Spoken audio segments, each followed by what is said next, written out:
Hello everyone, welcome to Bong passionate traveller. ডিসেম্বরের দুপুরগুলো না ঘরে থাকতে একেবারেই ইচ্ছে করে না। আর আমরা যেমন বউ ব্যারাকের ক্রিসমাস সেলিব্রেশনের খানিকটা দেখেছি, পার্ক স্ট্রিট দেখেছি, সেরকম আজকে আমি চলে এসেছি নৈহাটিতে। এবং এখান থেকে আমার ইচ্ছে চন্দননগর এবং শ্রীরামপুরে কীরকম ক্রিসমাস সেলিব্রেশন হচ্ছে। তো তোমরা অনেকেই জিজ্ঞাসা করতে পারো যে চন্দননগর আর শ্রীরামপুর কেন, বলছি চলো আমাদের সাথে। জগদ্দল জেটিঘাটে চলে এসেছি আর এখান থেকে চন্দননগর হলো 9 টাকা। ভেসেলে উঠবো আর এই দূরে জলশ্রী দেখা যাচ্ছে, এই যে একদম একটুখানি, বোধহয় 5 মিনিট লাগবে এখান থেকে পেরোতে চন্দননগর।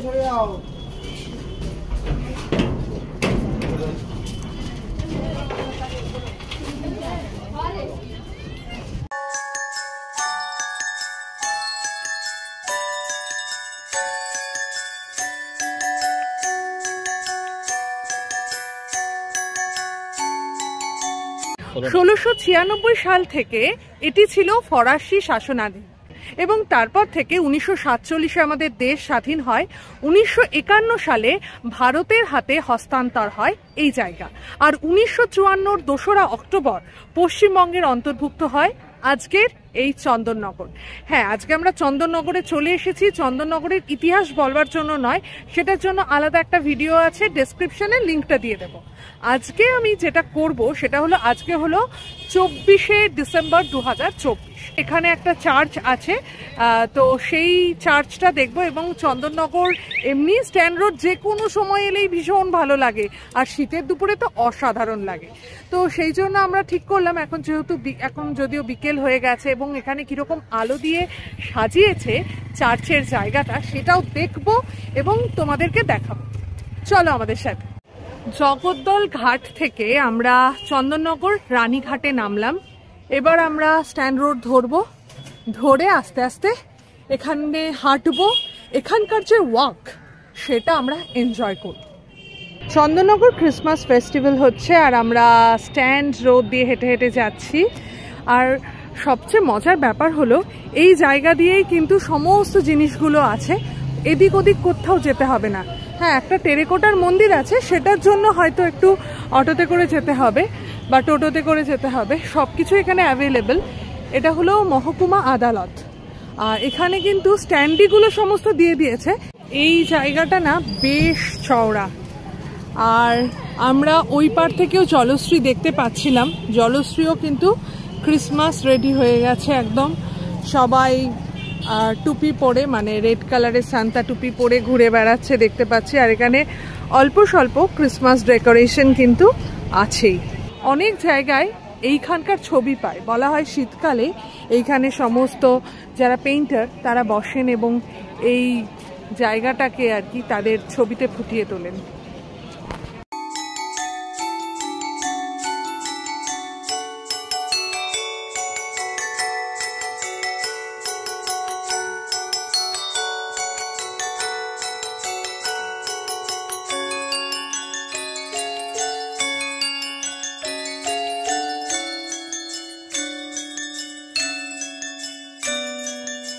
অসময় বৃষ্টি পড়ছে আর আমরা এখন চন্দননগর কলেজের সামনে একদম। এই চন্দননগর কলেজ কিন্তু বহু ইতিহাস বিজড়িত কলেজ। স্ট্যান্ড ঘাট, তার একেবারে অপোজিটেই কিন্তু চার্চটা। তো চার্চের জন্য আমরা এইদিকে চলে যাই। লাইন দিয়ে এখানে চাটের দোকান বসে গেছে আর আমরা আস্তে আস্তে চলে যাচ্ছি গির্জার সামনে। হ্যাপি নিউ ইয়ার এবং ক্রিসমাসের জন্য খুব সুন্দর করে সাজানো হয়েছে এই জায়গাটা। দেখতেই পাচ্ছ খাবারের স্টল ভর্তি।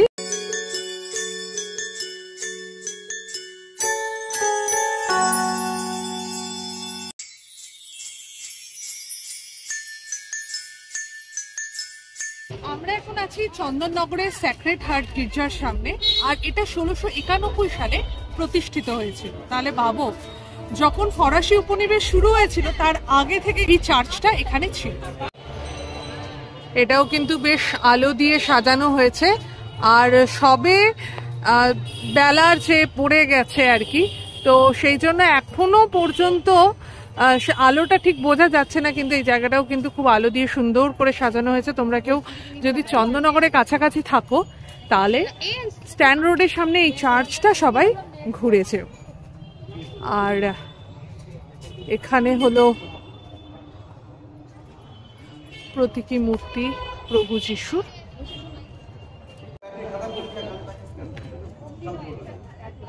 আজ ক্রিসমাস ইভ, তো সেই জন্য এখানে প্রার্থনা চলবে, তার জন্য নো এন্ট্রি, কিন্তু চারপাশটা তো ঘুরে দেখাই যায়। মানুষজনের কিন্তু উৎসাহের কমতি নেই এখানে। এই চা খাওয়ার একটা বেশ বড় জায়গা পেয়েছি, বেশ ভালো জায়গা মনে হচ্ছে, চায়ের গন্ধটাও ভালো আসছে। আর এখানে বসার জায়গাও আছে, বসাও যাবে। আর এখানে কিন্তু লাইন দিয়ে খাবারের দোকান।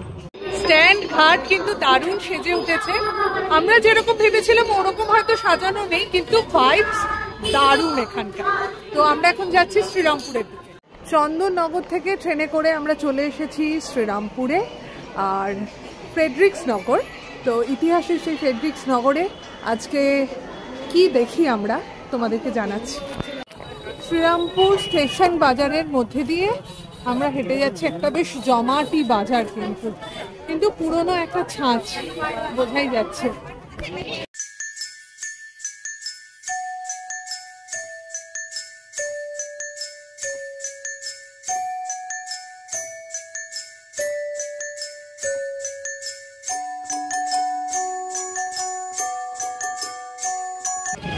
যেটার জন্য আসা একদম শ্রীরামপুরে এসে সেটা সফল। একবার ভাবছিলাম চন্দননগর দেখে বাবা এলাম, এখানে কি দেখবো, যদিও স্ট্যান্ড রোডে ভালোই লাগে, কিন্তু এই মুহূর্তে শ্রীরামপুরের অবস্থা ঠিক এইরকম, পুরো আলো দিয়ে মুড়ে দেওয়া হয়েছে।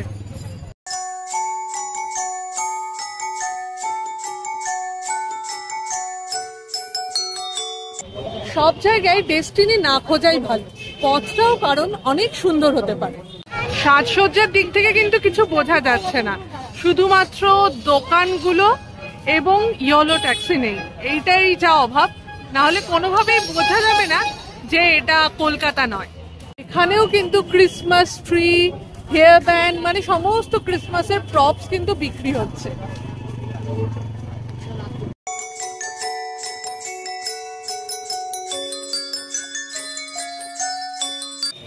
Serampore heritage and tourism festival, সেখান থেকে কিন্তু কাউন্টার তৈরি হয়েছে এখানে সমস্ত ওমেন সেলফ হেল্প গ্রুপ মেম্বারসদের, তো বেশ সুন্দর একটা উদ্যোগ।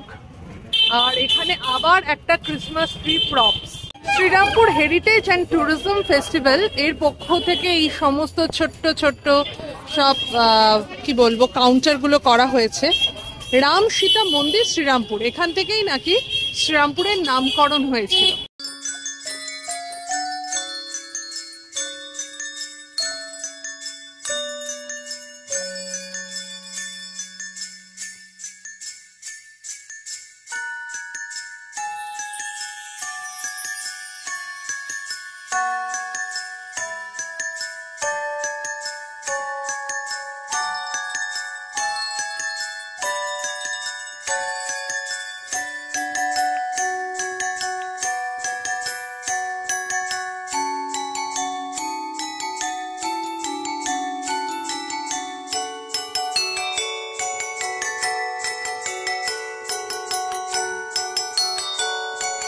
স্থানীয়ভাবে এটি ড্যানিশ চার্চ নামে পরিচিত। এটি 1755 এবং 1845 সালের মধ্যে ড্যানিশ ব্যবস্থাপনা দ্বারা নির্মিত হয়েছিল।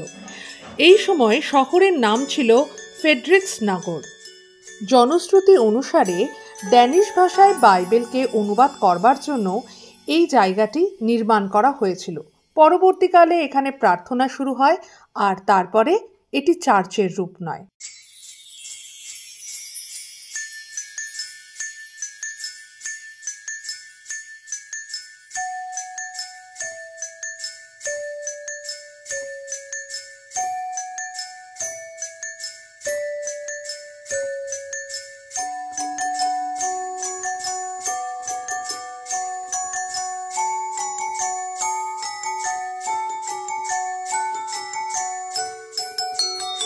চার্চের আমরা পাশের মাঠে চলে এসেছি। খুব সুন্দর করে চার্চটা সাজানো হয়েছে, আর চার্চ সংলগ্ন মাঠে এখানে একটা ছোট্ট মেলা বসেছে, স্টল টল আছে একটু, তো বেশ সুন্দর করেছে জায়গাটা।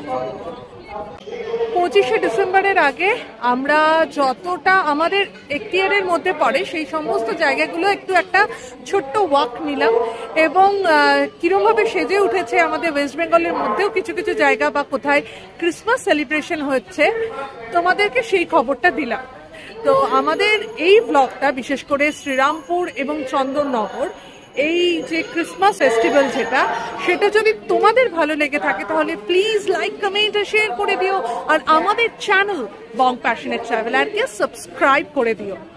ভালো থেকো, সুস্থ থেকো, শুধু ফ্যাশনে নয় প্যাশনে থেকো। ওকে, বাই।